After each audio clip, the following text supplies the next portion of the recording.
It's Wednesday, October 19th, 2022. I'm in this. I went here.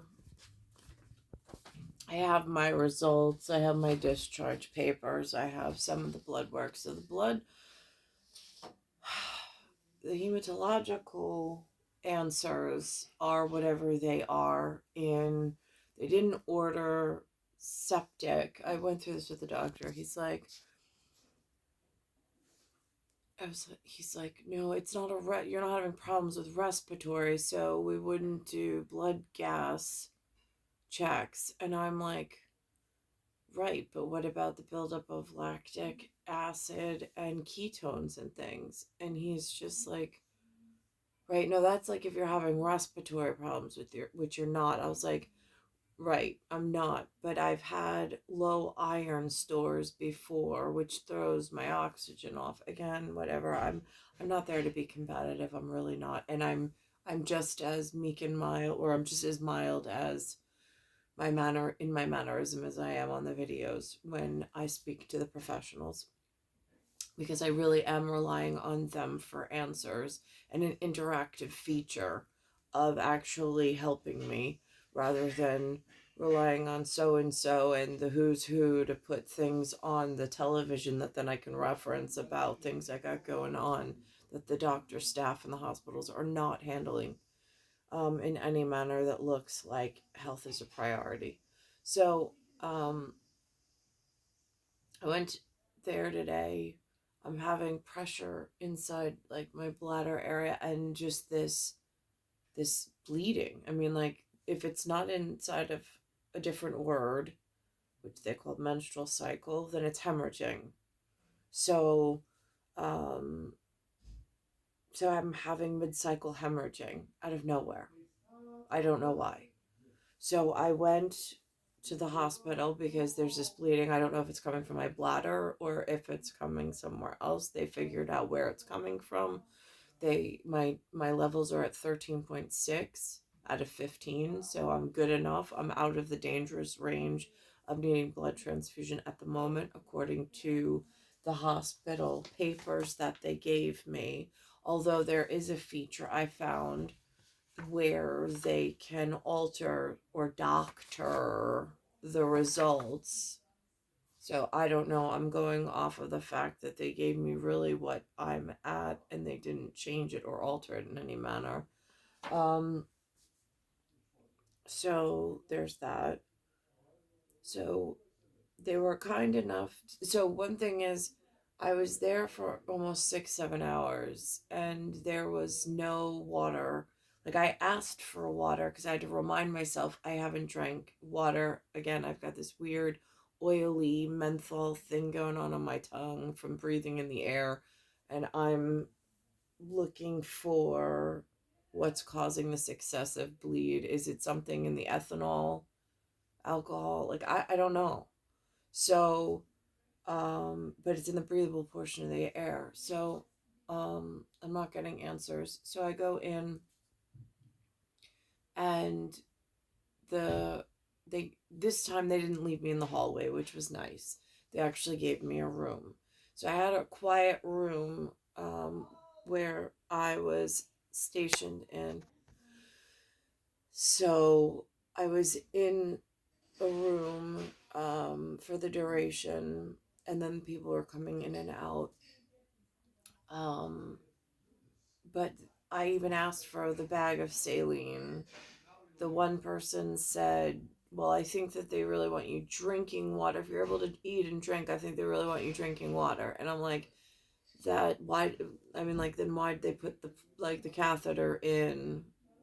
That doesn't make sense. And again, for me, if I'm there, the saline balance rather than this bottled water of, I don't know, the bottling company, and I'm reliant on there's something that's medically whatever in tuned, that's special chemistry. So I'm like, whatever. So I didn't get a bag of saline, and I got a small bottle of water about that big. Wasn't even like full 8 ounces. It wasn't. It was one of the small ones. So I'm glad I had water. Was it enough to hydrate me up to the standards that the schools teach. No, but it is what it is. So then they sent the doctors, there's a PA and a doctor and the nurse and a nurse. And then they sent in a patient care coordinator, which I thought was really a great job.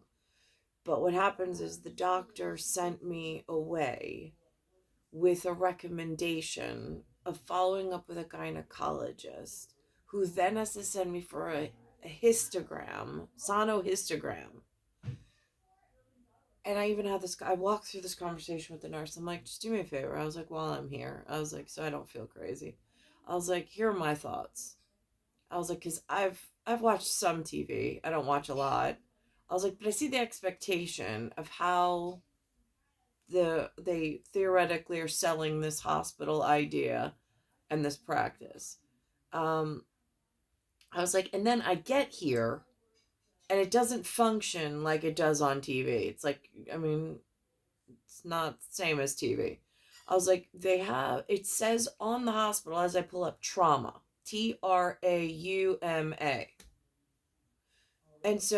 And it also says university.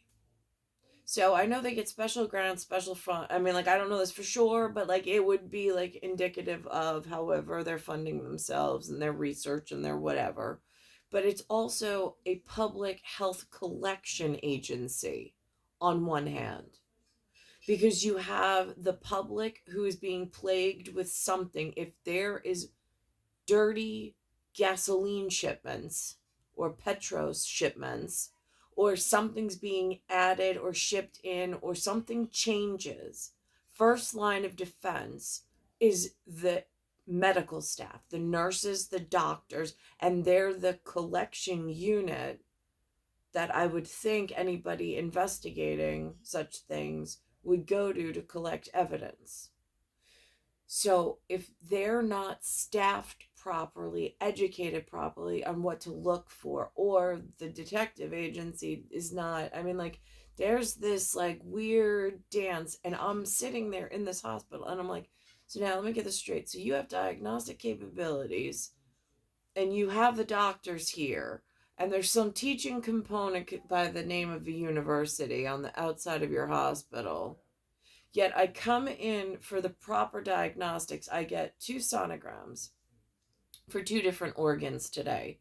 When I came in for the kidneys, they didn't even do that. So I'm like, so two different sonograms. I was like, but now you're recommending a third and pushing me out the door without actually solving what's wrong.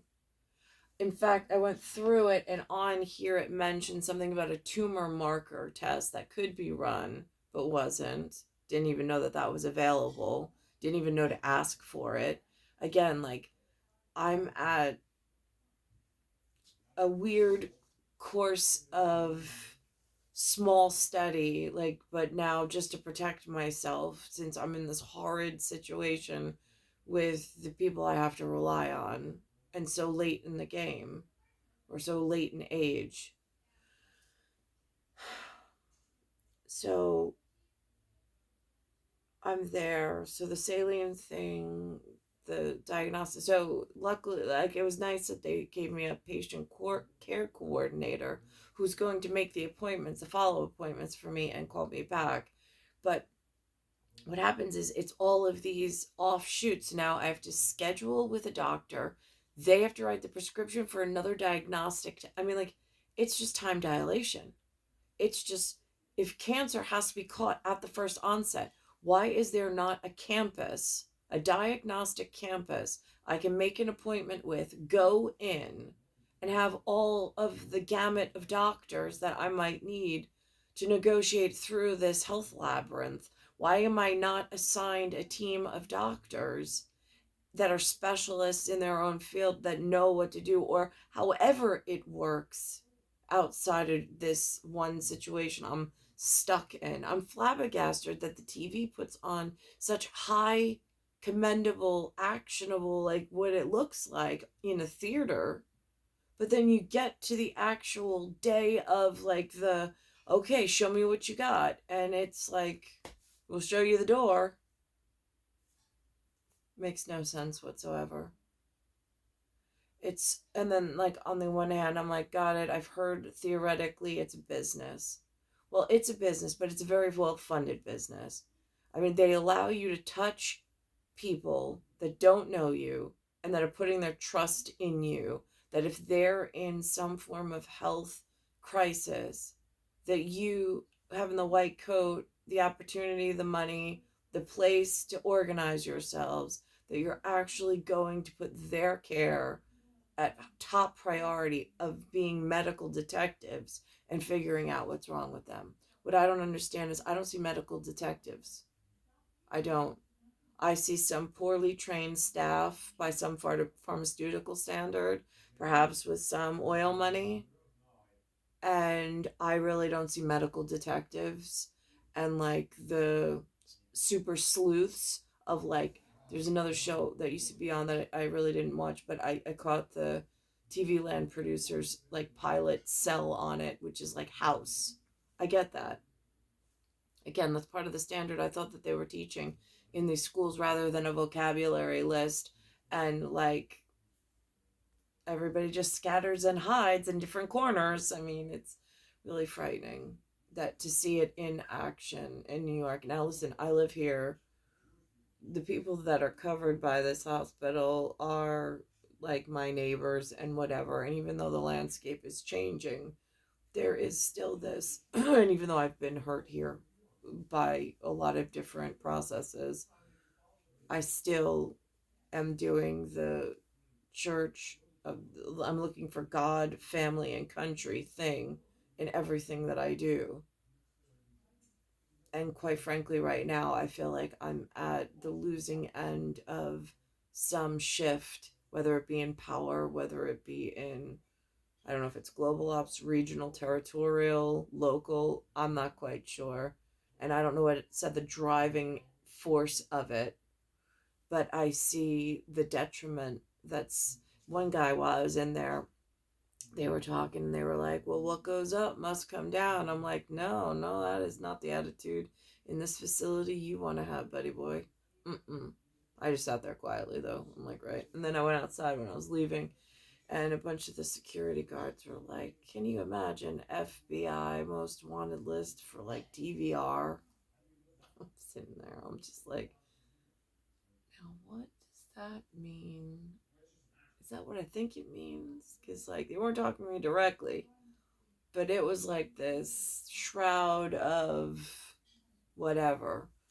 And I'm just like sitting there and I'm just like, FBI most wanted for DVR. So, anyhow, just let it roll. Because roll off, like, just brush off. Because again, I'm just whatever and whatever, whatever, whatever. I'm here with the rest of them. And the things that I'm questioning affect us all. So, I don't know where some of these gas stations are in the city. I don't know if they're regulated by the same agencies that are out on Long Island or the same inspectors. I don't know if there's different standards being in place. I've lost I've lost the ability to have two-way conversation with something that works in Big Bird's department to ask these questions quietly to. And I don't know if I'm being made an example of. I don't know if it's exemplar. I don't know if it's being handled with valor and with, like, or if somebody's trying to be an opportunist even on this most dark moment in my life for whatever reason. I'm unclear. I know how I come into every situation. I know that not everybody has that level of efficacy. It's star 1978, star 8378, Nicole, Cattaruzza. It's Earth, solar system, Milky Way, universe, galaxies, broken. And it's Bayside Station, Bayside, New York, 11361. I started making a video in the hospital while I was sitting there quietly in my room alone. And then the nurse came in. So the last video is of me on site. And then she came in and I wanted to give her my full attention. So I did. So I shut the video off abruptly.